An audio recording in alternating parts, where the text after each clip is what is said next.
आज़ादी हमारा पैदाइशी हक है, ये नारा हम सुन रहे थे और अपने अंदर उसे उबाल रहे थे। ये बात 2015 में लेखिका कृष्णा सोपती ने कही थी, जब देश में बढ़ते इंटॉलरेंस के विरोध में कई लेखक अपने साहित्य अकादमी पुरस्कार लौटा रहे थे।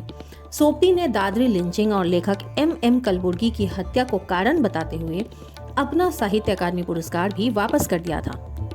कृष्णा सोपती का जन्म 18 फरवरी 1925 को गुजरात पंजाब में हुआ था, जो अब पाकिस्तान में है। उन्होंने लाहौर के फतेहचंद कॉलेज में अपनी उच्च शिक्षा शुरू की, लेकिन भारत के विभाजन के समय वे वापस लौट आईं। 70 साल की उम्र के बाद उन्होंने लेखक शिवनाथ से शादी की। उनका पहला उपन्यास चन्ना 1952 में प्रकाशक को भेजा गया था, लेकिन प्रूफ में पंजाबी और उर्दू के शब्दों की जगह संस्कृत शब्द जोड़ दिए गए थे। उन्होंने किताब वापस ले ली और छपी प्रतियों को नष्ट करने के लिए पैसे दिए। कई सालों बाद उन्होंने इसे दोबारा पढ़ा और छपवाने के लिए तैयार हो गई। उनकी प्रसिद्ध किताबों में जिंदगी नामा, मित्रों मरजानी, सूरजमुखी अंधेरे के डार से बिछोरी, हम हशमत और समय सरगम शामिल हैं। उन्होंने साल 1966 में लिखे उपन्यास मित्रों मरजानी में एक विवाहित महिला की सेक्सुअलिटी का बेबाक चित्रण किया। उनकी किताब गुजरात पाकिस्तान से गुजरात हिंदुस्तान तक में वह विस्थापन के बाद अपनी पहचान के सवालों से जूझती हैं। उनके लेखन ने महिलाओं को अपनी आवाज़ उठाने और पहचान खोजने के लिए प्रेरित किया। उनकी लेखनी बेहद संवेदनशील, सजीव और सशक्त थी। उनके लेखन में बोलचाल की भाषा और क्षेत्रीय शब्दों का प्रभाव दिखाई देता है।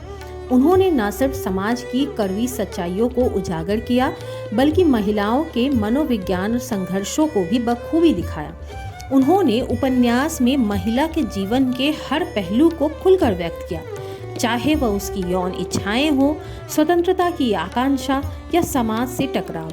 उनकी कहानियों के पात्र साहसी और चुनौतियों को स्वीकार करने वाले होते थे। कृष्णा सोपती को लेखन के लिए अनेक पुरस्कार मिले। उन्हें 1999 में पहले कथा चूड़ामणि पुरस्कार से सम्मानित किया गया। साल 1980 में उन्हें जिंदगी नामा के लिए साहित्य अकादमी पुरस्कार मिला। 1981 में शिरोमणि पुरस्कार, 1982 में हिंदी अकादमी पुरस्कार और 2008 में उपन्यास समय सरगम के लिए व्यास सम्मान मिला। उन्हें साल 2017 में ज्ञानपीठ पुरस्कार से सम्मानित भी किया गया। भारत सरकार ने साल 2010 में उन्हें पद्म भूषण की पेशकश की, जिसे उन्होंने ठुकरा दिया था। कृष्णा सोपती ने हिंदी साहित्य को नई दिशा दी। उनके लेखन ने महिलाओं के अधिकारों की वकालत की और समाज की दकियानूसी सोच को चुनौती दी। उनकी रचनाएं आज भी पाठकों को बदलाव के लिए प्रेरित करती हैं।